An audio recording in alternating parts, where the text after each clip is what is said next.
Olá, tô de volta, mas não é para falar de poesia, não. Esse ainda é o Café com Biscoito, mas numa edição especial. Esse vídeo é vinculado a um grupo de pesquisa chamado Intelectuais e Política nas Américas. Como o nome já diz, ele trata de intelectuais.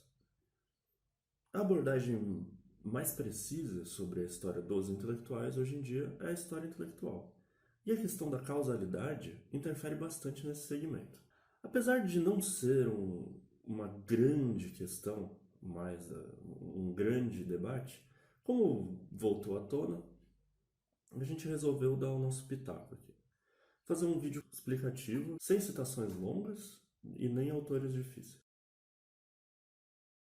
A questão da causalidade, ela não é mais um grande debate no meio acadêmico. Dito isso, não tem um conceito de causa majoritário e hegemônico que se usa mais na história.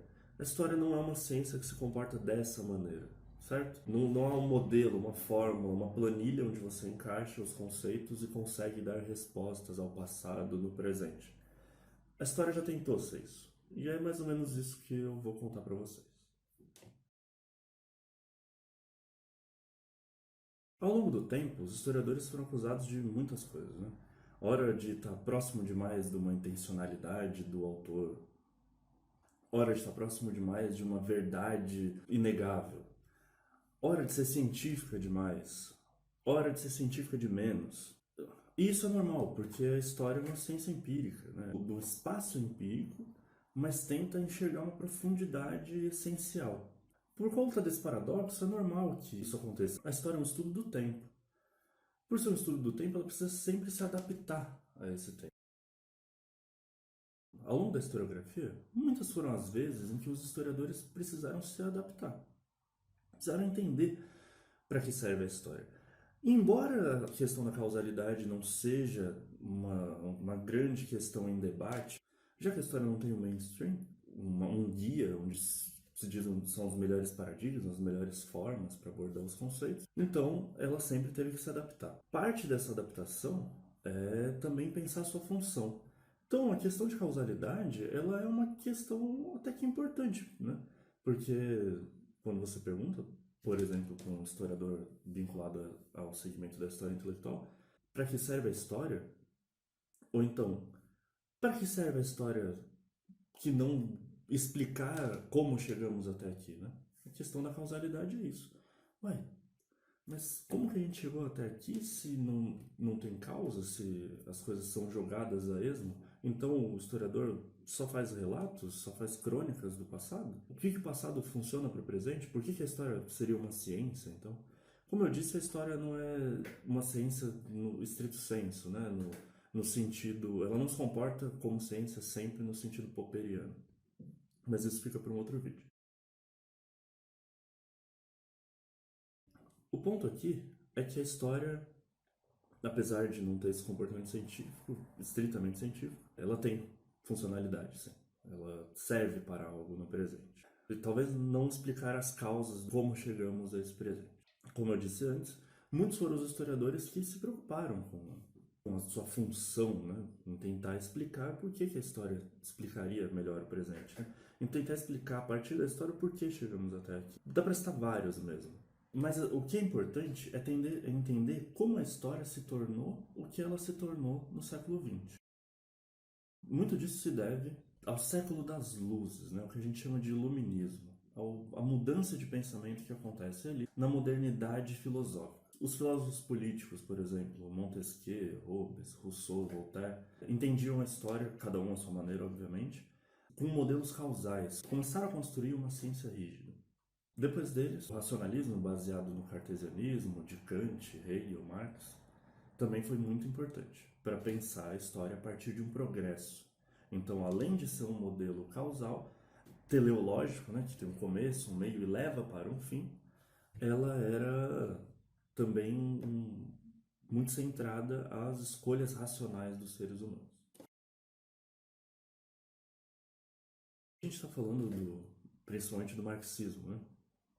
Baseado na sua influência hegeliana, ou seja, nos escritos de Hegel, Marx pensa um motor causal, né, para o mundo, que seria, como está descrito no seu manifesto, a luta de classes. Mas não foi só o marxismo, não. E nem o marxismo do século XX vai ser tão rígido com esse modelo causal. Tem também os positivistas, os historicistas. Cada um à sua maneira sempre foi tentando empregar um modelo de causas. Fica evidente que, através dessa influência do século das luzes, esse modelo de uma coisa acontece por causa da outra, né, por conta da outra, em consequência de outra, explicaria o progresso, né, explicaria, inclusive, o otimismo que se tinha a partir do Renascimento e depois do Iluminismo com o futuro do ser humano.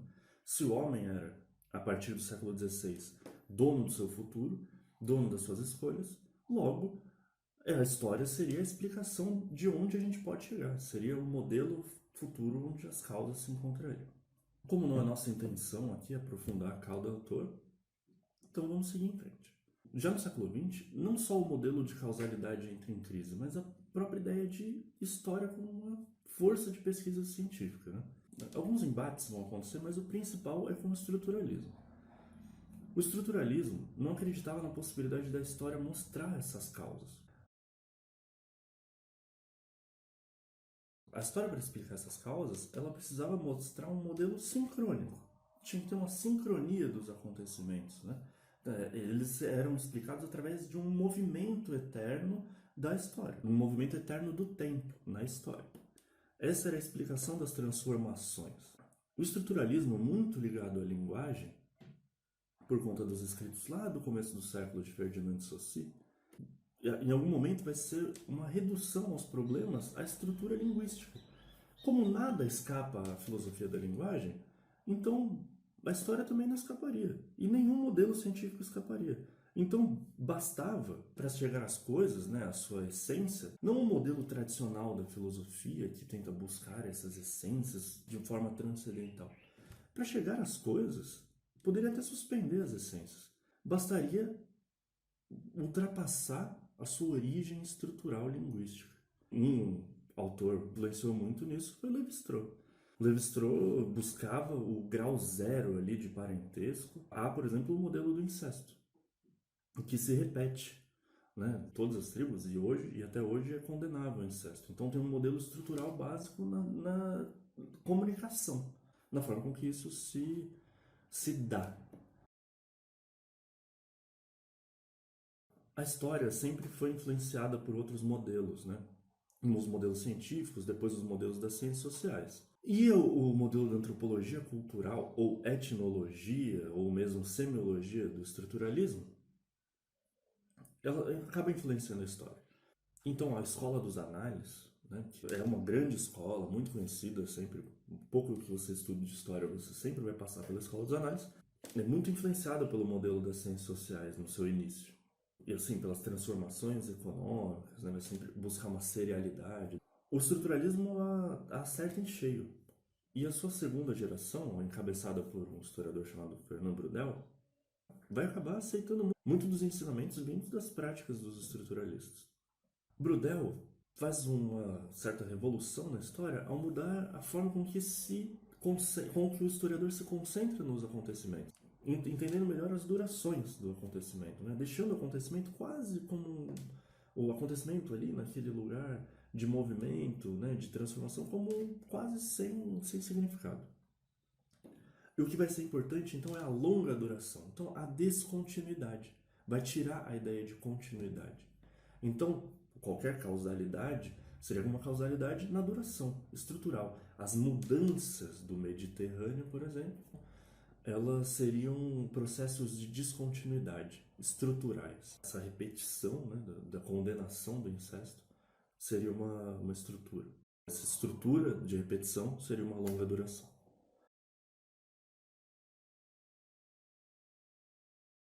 O estruturalismo entra em crise, assim, né? Não chega a ser relegado a um local de inutilidade. Foi uma fase muito importante para o pensamento do século XX. Essa ideia de diacronia, então, essa oposição à sincronia, ela perde um pouco a força, muito por conta de estudos sobre o discurso. que vão levar, inclusive, a radicalização da ideia de linguagem ao giro linguístico dos Estados Unidos. Mas isso também fica para um outro vídeo. Aparece então a força do relato. Volta uma ideia para a história de que o relato ele é muito importante, de que a história como narrativa seria a força primordial dela, né? Antes de tudo, a história narra. Ela não é só uma longa duração, porque a própria longa duração, como diz Paul Ricoeur em resposta a Brodel, já é uma forma de narrar. Então, não tem como, a história é a narração de movimento, não tem jeito. Acontece que essa narração do movimento não tem necessariamente um nexo causal. Ganha força, surge então os hermeneutas, os teóricos que aceitam a interpretação, a compreensão. Então, se o modelo estruturalismo era um modelo explicativo, não teria compreensão, não precisaria de saber quem é o autor, por exemplo, se compreender sua intencionalidade no tempo, pensando em história intelectual. Então, volta à tona a compreensão, muito baseado nos textos de Weber, o sociólogo que na virada do século XIX para o XX aproxima a ideia de compreensão e explicação, e isso é muito importante.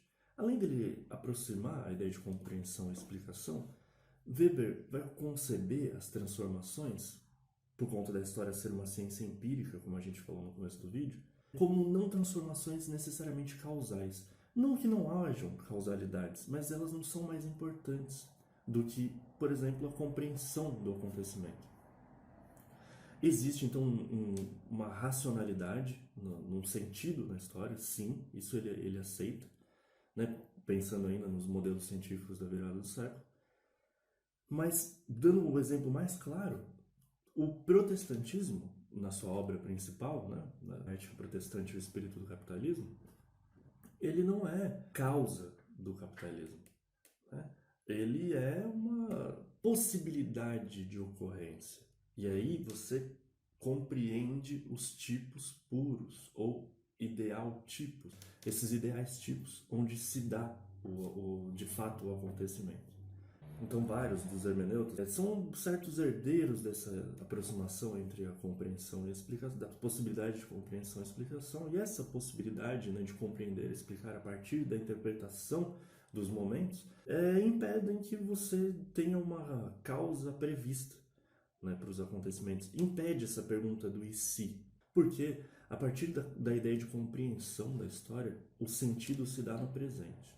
Então, abandona-se essa ideia de explicar o passado através do presente, né, essa anacronia de sentidos das coisas, mas o sentido dado no presente pode vir a ser um sentido ético e não uma colocação do passado no presente, né? Não um atropelamento das coisas, né?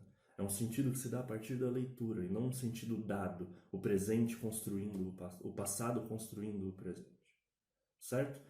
Eu citei aqui um caso que se aproxima muito da história intelectual hoje, mas não são só os hermeneutas que pensam assim, né?